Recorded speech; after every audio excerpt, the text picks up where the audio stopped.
Hello, and welcome to Saguaro Spotlight. I'm your host, Deanne Kincaid. Today's guest is Robin Gabler, Senior Manager at Scottsdale Public Library. Welcome to the show, Robin. Thank you. I'm really happy to be here today, and thank you for giving a voice to the Scottsdale Public Library. Well, I'm so excited to hear about the Books2go program. I learned about this recently, and I want you to tell us how it works and whose bright idea this was. All right, sure. Well, it all started out a team effort, as usual, in the library. We're very collaborative, so several of us got together, and we were trying to think of ways that we could get the library out into the community where people really are. We know not everyone has time to come into one of our 5 library branches, and some people just drive right by without even knowing the library's there. So how could we get the library out into maybe parks or the sides of streets where people would go, oh, there are some books. Let me go investigate that. So it really started with the spark of an idea of increasing the visibility of the library and getting books where people are. Now, here's an example of one of these mini libraries that is so cute. Now, it's shaped like a barn, obviously. I probably Yes. don't have to say that to the viewer. But tell me, why is it in the shape of a barn? So this one's shaped like a barn because this is the micro library that goes to the farmer's market. So our librarian, Erin, takes this to the Scottsdale Farmers Market once a month on Saturdays. And as you have pointed out, it's very small. This one's portable, and she takes it in the back of her car and rolls it on up to the farmer's market. The other ones are much larger than this. So are the books that are in this particular mini library themed to the location where they will be found? Yes, the books that we put in there are themed, and you can tell this one has books on eating vegan food and cooking with fresh vegetables and everything that would pertain to a farmer's market location. So this is the farmer's market one. However, I happen to know there's a permanent installation already in action in Scottsdale, and you're going to tell us about that here because we have some video. We had a chance to go out and videotape this really cool little presentation. So let's take a look at that video right now, and All you right. can describe what we're seeing. Okay, let's see. Wait a minute, why are there so many dogs?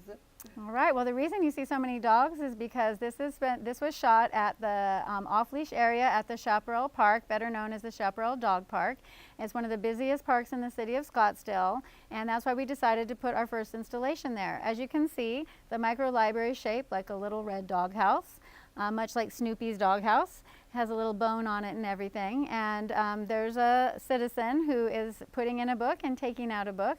We thought it would be a great location because people come and they're walking their dogs or taking them into the off-leash area, and it would be a fun place to pick up a book. That is our branding, that Books2go logo there, and it's each one of the books that are in the micro libraries has one of those stickers on it, if it came from the library and not someone's home. So I know that there's some more plans for ones in the future in different parks. Tell me what's going to come up next year. So what's happening next year is we're going to have an installation at the Mountain View Park. And then shortly after that, we will put one up at the Pinnacle Peak Trailhead, which is part of the McDowell Sonoran Preserve. So that's way far north. And what's the shape of the one at Mountain View? Yeah, so as you said earlier, each one, the design shape is meant to be quirky and whimsical and kind of match the location where it is. So at the Mountain View Park, it's going to be at the children's playground, which is right across from an elementary school. So that one's going to be shaped like a little red schoolhouse. So it'll have a little steeple on it and everything. And that one will have children's books in it and probably some parenting books. And then the one at Pinnacle Peak will be match that environment there. The Pinnacle Peak folks have already researched this and told us what they would like it to look like. So it'll have some rusty metal and wire and some rocks. So the one at Mountain View is themed for like more of children's books, and the ones at the one at the Trailhead will maybe have something about taking care of yourself outdoors? Yeah, definitely. So Yvonne at Pinnacle Peak Trailhead already gave me a list this long of books that she would like to see up there. So critters that live in the desert, so kids can learn about them, how you need, exactly how to be safe when you're going on a hike, what kinds of plants and animals you might see, and then probably just some regular old, fiction books as well. It's really meant to be for those folks who are on the trail and think it's a great idea and then get pooped out halfway through, and they come back and they can sit on a bench and read a book while they're waiting for the rest of their family to finish their hike. Now, if I understand, people can take a book, but if they want to keep that book, they can return another book or they can return the first one they got. Exactly. Correct? Yeah, you got it right. So the concept of little free libraries, which is kind of all around the country, people have them in front of their houses. Sometimes you see them in front of a church. The concept is just take a book and leave a book. It's all in the honor system. So if you take a book and you take that home, you could keep that book. It could become a permanent part of your home library, and you could bring us back a different book that's from your house that you're tired of or you've read 6 times. Or you could bring back the same book. And so it's just kind of an ebb and flow. The books, for instance, at the dog park are never the same. Every time you go, the books are a different set of books. So I might find a romance novel at the farmer's market, Yes, you might. or I might find a children's book at the trailhead. Yes, you might. Or you might find a book about vegetables at the dog park. Yes, Okay. it all depends on what people bring there. And we do have volunteers who do restock the books. Oh, okay. So we're going to talk about that in just a minute. But first of all, who do we Okay. have to thank for all this wonderful effort and work that has been put into this program? This is the Scottsdale taxpayers? No, not exactly. We do like to say that this is kind of a zero cost to the city of Scottsdale, the citizens. We have had a lot of help from different organizations in the valley. The Scottsdale Area Association of Realtors gave us a check for $1,000, and we use that towards buying books for the dog park and the Little Red Schoolhouse. And so we're very much in appreciation to them. And then the Friends of the Scottsdale Public Library have helped us with funding, which we've used to buy the wood and the paint and the shingles and everything else we need to do to build them. Our volunteer that designs and builds all of these, he's one of the Intel Encore Fellows that is volunteering in the Valley this year. And the funding for his position is done by Intel, and we worked with Experience Matters as an organization to get him on board.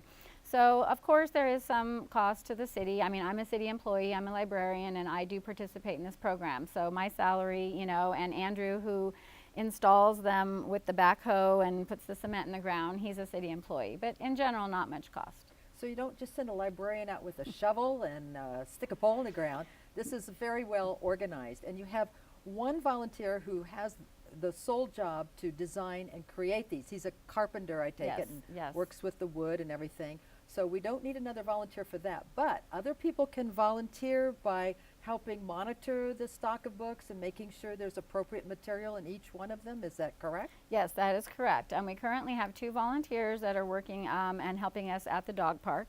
And so when we roll out the next ones at Pinnacle Peak and at Mountain View, we're definitely going to need some volunteers to help us out. What they would do is they go to the closest local library, like the Mustang Library, the Appaloosa Library, and they pick up the little bin we have on wheels full of books that are going to go in. And they take it out to the micro library, and they kind of take a look at what's already in there. There's some old, torn, kind of tattered books. They take those out so that it doesn't have a shabby look. Is it too full or too low? And then they put in the new books. They aren't necessarily always new books, but we call them new because we get so many donations every week. So the volunteer could probably work on a weekly basis, but the more of these we roll out, the more volunteers we'll need.